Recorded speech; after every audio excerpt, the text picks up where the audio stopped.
Battle of लेटे gulf, इसको ऐसा कहते हैं कि मॉडर्न हिस्ट्री की और पूरे वर्ल्ड वॉर टू की सबसे बड़ी नेवी की लड़ाई थी।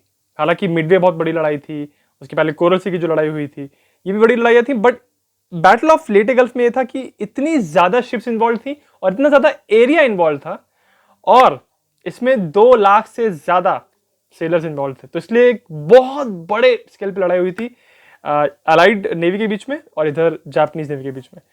इस लड़ाई का जब फाइनली निष्कर्ष निकला, जो हम इस वीडियो के एंड में देखेंगे, उससे ये डिसाइड हो गया कि अब ये लड़ाई किस तरफ फाइनली जाने वाली है, कौन इस लड़ाई में वर्ल्ड वॉर 2 में पैसिफिक फ्रंट पे जीतने वाला है। तो ये जो मेरा वीडियो है ये मेरी पूरी वर्ल्ड वॉर 2 की सीरीज का एपिसोड 63 है।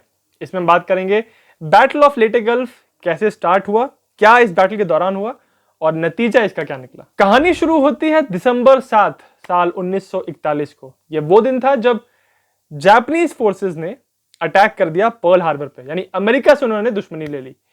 पर्ल हार्बर का जो अटैक था जापान का वो पूरी तरह सक्सेसफुल हुआ। उन्होंने वहां पे कंप्लीट सरप्राइज अचीव किया और अमेरिकन नेवी को वहां बहुत भारी नुकसान हुआ था।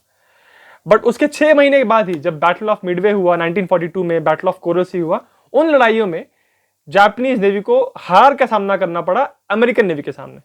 और इसके बाद 1942 के बाद जब यहां पे उनकी हार हो गई जापानीज नेवी की, तो उसके बाद वो कॉन्स्टेंटली डिफेंसिव पे आ गए। मतलब पहले वो अटैक कर रहे थे, सदर्न पैसिफिक के जो रीजन थे वहां पे जितनी एलाइड कॉलोनीज थी उन कंट्रीज को वो जीत रहे थे पहले जापानीज। बट 1942 के बाद वो कॉन्स्टेंटली रिट्रीट कर रहे थे और बस ये कोशिश कर रहे थे कि हमको और जगह कैप्चर नहीं करनी है, जितनी हमने ऑलरेडी करके रखी है उनको हमको डिफेंड करना है अमेरिका से और एलाइड कंट्रीज से। 1942 के बाद 43, 44 में अमेरिकन नेवी ने और पूरी एलाइड नेवी ने धीरे धीरे करके एक एक करके जीत हासिल करना स्टार्ट किया। तो पहले उन्होंने सोलोमन आइलैंड्स पे कब्जा किया, उसके बाद मारियानाज आइलैंड पे कब्जा किया। इस तरह अब जापानीज प्रेजेंस जो है पैसिफिक के रीजन में वो कम होती जा रही थी। तो इतनी सारी जीत हासिल करने के बाद अब एलाइड नेवी एक स्ट्रॉन्ग पोजीशन में थी। तो उनको डिसाइड करना था कि 1944 आ चुका है, आधा साल बीत चुका है 44 का, तो उनको कहां उनको अटैक करें ये उनको डिसाइड करना था। और जो भी उनकी वहां पे प्रेजेंस इतनी अच्छी हो गई थी कि उनको अब अपने मन के ऊपर था कि यहां करें कि यहां करें। तो जो अमेरिकन लीडरशिप थी वो 2 हिस्सों में बटी हुई थी। कुछ लोग ये मान रहे थे, चेस्टर निमित्ज जो अमेरिकन नेवी के पैसिफिक के फ्लीट के कमांडर थे, एडमिरल निमित्ज, उनका यह मानना था कि हमको अटैक करना चाहिए फोर्मोसा के आइलैंड पे, फोर्मोसा जिसको हम आज ताइवान कहते हैं, वहां पे अटैक करना चाहिए। क्योंकि जितने भी जापान होम आइलैंड्स जो है वहां से जो भी शिप्स आती हैं, जो भी ट्रूप्स आते हैं, वो इसी रीजन से आते हैं। और जो भी उनकी सदर्न पैसिफिक के रीजन में, ये आपका डच ईस्ट इंडीज हो गया, मलेशिया, सिंगापुर, ये सारे जो रीजन है ये इसी रास्ते से कनेक्टेड है। तो अगर फोर्मोसा को हमने कैप्चर कर लिया तो हम यहां पे जापानीज प्रेजेंस को एकदम उसका गला घोट पाएंगे। दूसरी तरफ अमेरिकन लीडरशिप जो मैकार्थर था, जो सदर्न पैसिफिक के रीजन में अमेरिकन ग्राउंड फोर्सेस का मेन बंदा था, मेन कमांडर था, उसका यह मानना था कि हमको फिलीपींस को इन्वेड करना चाहिए। वो ऐसा इसलिए कह रहा था क्योंकि उसको लग रहा था कि फिलीपींस में भी बहुत भारी जापानीज प्रेजेंस है, वहां पे जापानीज फोर्सेस हैं। तो अगर हमको फोर्मोसा पे हमला करना है तो हमको पहले फिलीपींस को सबड्यू करना होगा, उनको हराना होगा। तो ये तो उसका कहने वाला रीजन था कि वो ये रीजन की वजह से हमको अटैक करना चाहिए। बट सब जानते थे कि मैकार्थर इसलिए कह रहा था कि हमको फिलीपींस पे पहले इन्वेड करना चाहिए क्योंकि 1942 में जब फिलीपींस में अमेरिकन फोर्सेस थी तो जापानीज फोर्सेस ने यहाँ पे अमेरिकन को निकाला था फिलीपींस से और बहुत बुरी तरह उनको हराया था यहाँ पे। तो जब यहाँ से निकल रहा था, मैकार्थर भी वहां पे था, और जब जापानीज फोर्सेस पूरे फिलीपींस पे कब्जा कर रही थी और मैकार्थर को यहाँ से भागना पड़ा, तो उसने वहां से निकलने से पहले ऐसा कहा था कि अभी मैं जा रहा हूं but I will be back, I shall be back. ऐसा अनाउंसमेंट करने के बाद उसके लिए एक रेपुटेशन की बात हो गई थी कि यार मुझे वापस फिलीपींस में जाना है और मुझे एक्चुअली जो मैंने कहा था कि आई विल बी बैक, तो I should go back there. जो समय अमेरिकन प्रेसिडेंट थे फ्रैंकलिन डी रूजवेल्ट, उनके सामने 2 चॉइसेस थी कि पहले फोर्मोसा पे, ताइवान पे हमला करें कि पहले हमला करें फिलीपींस के ऊपर। तो काफी उधेड़-बुन हुई और वहां पे जो प्रेसिडेंट थे वो भी देख रहे थे कि उनको अभी उनको री इलेक्शन करना है क्योंकि इलेक्शन होने वाले थे अमेरिका में। तो मैकार्थर का बहुत स्ट्रॉन्ग सपोर्ट था पब्लिक का। पब्लिक जो है मैकार्थर को बहुत पसंद करती थी। तो रूजवेल्ट भी जानते थे कि यार अगर मैकार्थर को मैंने नाराज किया तो जनता मेरे से नाराज हो जाएगी, मुझे वोट नहीं करेगी। तो बहुत डिसीजन हुए, बहुत बातें हुई। फाइनली रूजवेल्ट ने कहा चलो भाई ठीक है मैकार्थर, तुम ये इस पूरे कैंपेन को प्लान करो और हम पहले फिलीपींस पे ही हमला करेंगे। तो ये तो सारी बात हो गई अमेरिकन साइड की, एलाइड साइड की। अब बात करते हैं जापानीज साइड की। जब ये सब कुछ हो रहा था तो वो भी जानते थे कि अब अमेरिकन का दबदबा बढ़ चुका है पैसिफिक में, तो अब ये लोग कहाँ नेक्स्ट हमला करेंगे।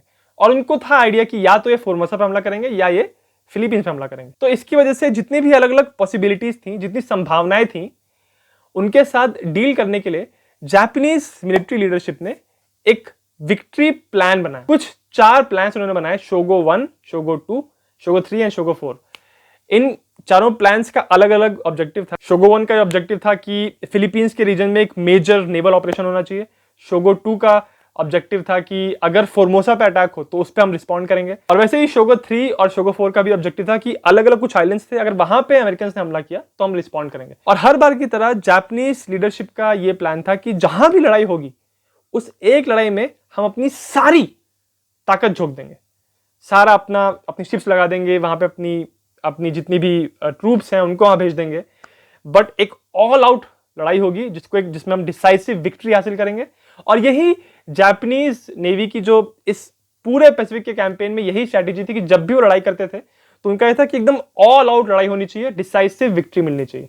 और इस चक्कर में अपनी सारी फोर्सेस लगाने की वजह से जब उनका नुकसान होता था तो उनका नुकसान भी बहुत भारी होता था। तो अक्टूबर 12 को साल 1944 का समय था ये, चेस्टर निमित्ज ने एक रेड लॉन्च की फोर्मोसा आइलैंड्स के पास। तो जब जापानीज लीडरशिप ने देखा कि हाँ वहां पे अटैक होने जा रहा है तो उन्होंने शोगो 2 को एक्टिवेट कर दिया। और जो यहाँ पे निमित्ज की जो शिप्स वहां पे जा रही थी उनके ऊपर इन्होंने जबरदस्त एयर अटैक्स किए जापानीज लोगों ने। बट क्योंकि ये जो अटैक था अमेरिकन नेवी का, ये एक डाइवर्जनरी अटैक था, वो एक्चुअली फोर्मोसा पे अटैक नहीं करने जा रहे थे।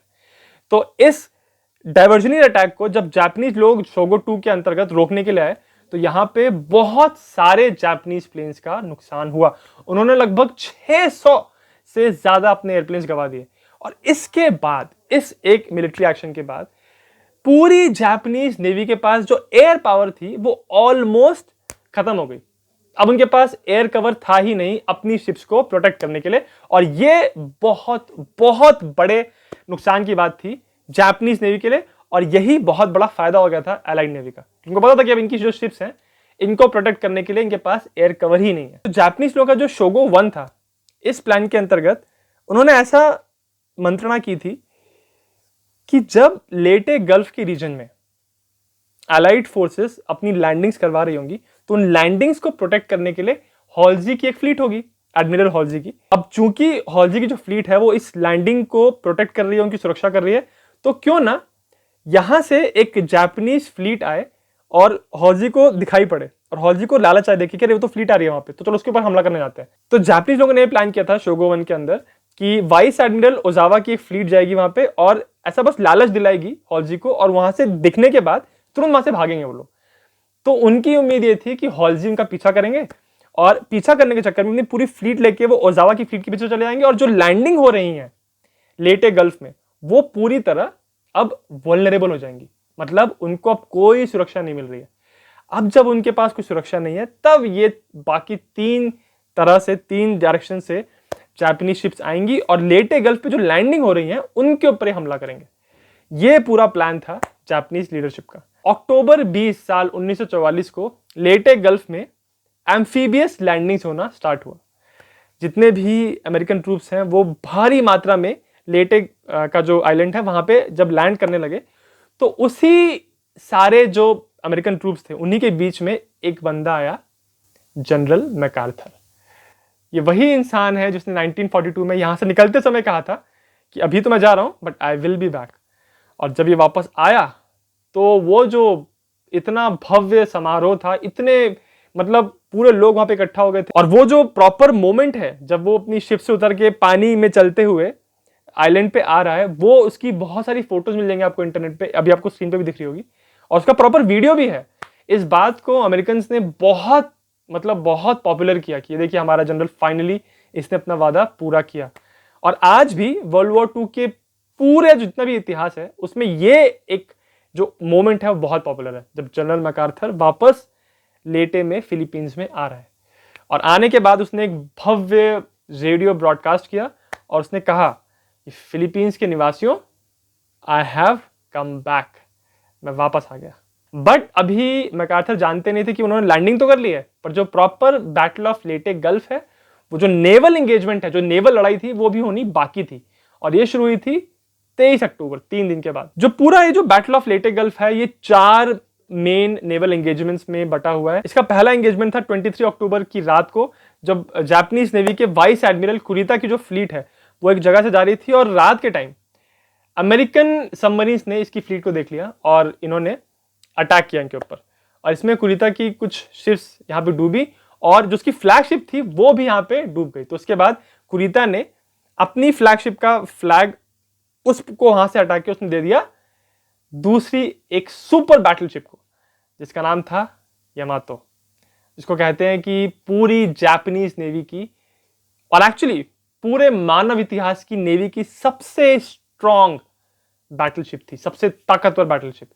यामातो के ऊपर मैंने एक अलग से वीडियो बनाया है जिसमें मैंने पूरी यामातो की कहानी बताई है, उसका लिंक मैं इस वीडियो के डिस्क्रिप्शन में डाल दूंगा। दूसरा इस बैटल का बड़ा एंगेजमेंट था 24 अक्टूबर का, यानी अगले दिन, और ये भी एंगेजमेंट वाइस एडमिरल कुरिता की फ्लीट के साथ ही हुआ था। यहाँ पे भी सिब्यून सी के पास उनकी शिप्स के साथ कुछ अमेरिकन बैटल ग्रुप का सामना हो गया था, और यहाँ पे उनकी फ्लीट में से मुसाशी, जो एक और सुपर बैटलशिप थी, जो एक्चुअली यामातो की सिस्टर शिप थी, इसको उन्होंने डुबा दिया। तो आप समझिए कि ये एक मोमेंट था जब यामातो की साथी शिप, जिसको जापानीज लोग समझते थे कि इसको डुबा नहीं सकते, इतनी ताकतवर शिप है, ये शिप उन्होंने यहाँ पे लूज कर दी। जब निशिमुरा की जो सदर्न फोर्स है वो एंटर की सुरिगाओ स्ट्रेट में, और यहाँ पे इनका एक दूसरा अमेरिकन बैटल ग्रुप के साथ सामना हुआ, और यहाँ पे निशिमुरा की डेथ हो गई थी, इस फोर्स के कमांडर की। यहाँ पे भी बहुत भारी हार हुई जापानीज फोर्सेस। चौथा और सबसे इंपॉर्टेंट नेवल एंगेजमेंट था इस लड़ाई का, जब वाइस एडमिरल ओजावा ने अपनी फ्लीट को ऐसा लालच दिला के हॉल्जी की फ्लीट को यहां से अलग कर गए, ताकि लेटे की जो लैंडिंग्स हैं अब वो वल्नरेबल हो गई थी, उनके पास कोई सुरक्षा नहीं थी। तो अब जापानीज फोर्सेस तैयार थी इन लेटे की लैंडिंग्स को डिस्ट्रॉय करने के लिए। परंतु जब कुरिता अपनी फ्लीट लेके यहां पहुंचा लैंडिंग्स को तकलीफ देने के लिए, यामातो भी उसमें थी उसकी फ्लीट में, तब भाई समार कोस्ट के पास में ये हुआ था कि जितनी भी, अब तो हॉल्जी तो अपनी शिप्स लेके चला गया था, बट जो वहां पे कुछ बची कुछ शिप्स थी उसमें कुछ डिस्ट्रॉयर्स थे, उन्होंने भर भर के अपने टॉर्पीडोस लॉन्च किए, और यहाँ पे कुछ एयरक्राफ्ट थे, अमेरिकन एयरक्राफ्ट, जो लगातार ये कुरिता की जो फ्लीट है उनके ऊपर बॉम्ब्स गिरा रहे थे।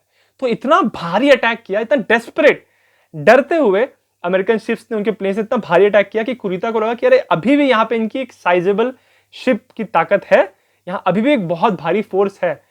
तो कुरिता को लगा कि यहाँ पे भी हमला नहीं करना चाहिए, और वो अपनी शिप्स को लेके, यामातो को लेके यहाँ से निकल गया। और उसको पता नहीं था कि अगर वो वहां पे लड़ाई करता तो आसानी से ये जो शिप्स हैं उनको वो तबाह कर देता, और जो लेटे की जो लैंडिंग्स हैं उनको भी शायद वो डिस्ट्रॉय कर देता। बट क्योंकि ये अटैक इतना जोरदार किया अमेरिकन ने, इस उम्मीद में कि कुरिता धोखा खा जाए, और कुरिता ने धोखा खाया, अपनी बच्चे कुछ शिप्स को लेके वो यहाँ से निकल गया। और इस प्रकार, हालांकि हॉल्जी धोखा खाया था, उसने ओजावा की फ्लीट का पीछा किया था, बट अल्टीमेटली उसका कुछ नुकसान नहीं हुआ अमेरिकन नेवी को। बट इस बात के लिए हॉल्जी को बहुत डांट पड़ी, और जो हॉल्जी इसका पीछा कर रहा था ओजावा की फ्लीट का, इसको एक उसको इंसल्ट करने के लिए, इस जो पीछा करने का जो उसका पूरा प्रोसेस था, उसको एक नाम दे दिया गया, हॉल्जीज बुल रन। मतलब जब आपको पता नहीं कि आप क्या कर रहे हो तो बस उनके पीछे भागते रहो, कोई फायदा तो हुआ नहीं इसके पीछे भागने का। अल्टीमेटली डांट पड़ी हॉल्जी को बहुत, बट फिर भी उसको कमांड उसका बना रहा। बैटल ऑफ लेटे गल्फ इसलिए भी बहुत पॉपुलर है क्योंकि इसमें, जैसे मैंने आपको बताया, यामातो और मुसाशी को इंगेज किया गया था, मुसाशी को डुबा दिया गया था, यामातो डैमेज हो गई थी।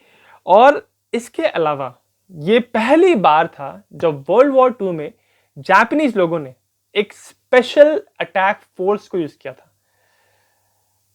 यह अटैक फोर्स थी कामिकाजे प्लेन्स की।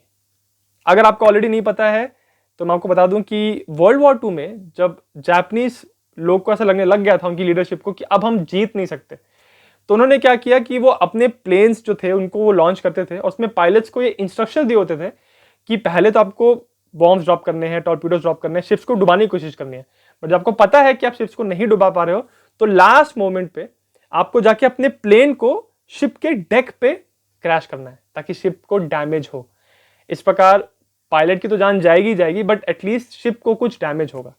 तो ये जो पूरी स्ट्रैटेजी थी, इसको कामिकाजे अटैक्स कहते थे वो लोग। और ये कामिकाजे को एक्चुअली जो ये जापानीज वर्ड है इसका नाम है डिवाइन विंड्स, मतलब ऐसी हवाएं जो जापान की रक्षा करती हैं। और क्यों कामिकाजे को डिवाइन विंड्स कहते हैं और इतना बड़ा इतनी बड़ी उनकी रेपुटेशन है जापान में, इसकी भी एक कहानी है, एक इतिहास है इसका भी, और इसके ऊपर मैंने एक वीडियो बनाया है, उसका भी लिंक आपको इस वीडियो के डिस्क्रिप्शन में मिल जाएगा। तो बैटल ऑफ लेटे गल्फ के दौरान अमेरिकन ने यहाँ पे लेटे गल्फ में अपनी लैंडिंग्स कर ली, फिलीपींस में वो आ गए, बट फिर भी पूरे फिलीपींस को कैप्चर करने में तो बहुत समय लग गया था। बट लेटे गल्फ की जो लैंडिंग्स हैं उस एरिया को पूरी तरह कैप्चर करने में उनको दिसंबर के एंड तक उनको लग गया था, और फिलीपींस को तो पूरा कैप्चर करते करते 1945 वॉर के खत्म तक वो लोग कर पाए थे। इस पूरे बैटल ऑफ लेटे गल्फ में जापानीज फोर्सेस की एक बहुत बहुत भारी हार हुई। उन्होंने बहुत सारी शिप्स को गवाया, अपने कुछ इंपॉर्टेंट कमांडर्स को गवा दिया और बहुत सारे प्लेन्स को गवा दिया।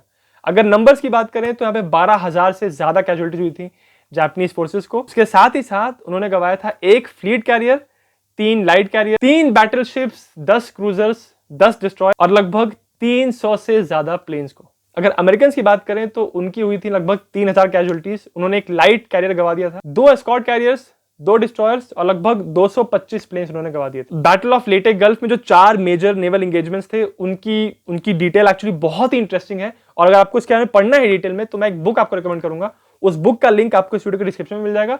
और ये क्योंकि ये लड़ाई इतनी बड़ी थी, इतने बड़े स्केल पे हुई थी, तो इसके बाद जब यहाँ पे जापानीज लोगों की हार हुई तो पूरे वर्ल्ड वॉर 2 में पैसिफिक फ्रंट में इसके बाद कोई भी बड़ा नेवल एंगेजमेंट नहीं हुआ था। एक हुआ था ऑपरेशन टेंगो, जिसमें यमातो की उसकी वो आखिरी जर्नी थी, उसके बारे में मैंने एक वीडियो बनाया है। बट यहां इस पॉइंट पे आने के बाद फिर अब जापानीज नेवी पूरी तरह कमजोर हो चुकी थी। उनके पास बिल्कुल ताकत नहीं थी कि अब वो जितनी भी उनकी टेरिटरीज हैं सदर्न पैसिफिक रीजन में उनको डिफेंड कर पाए।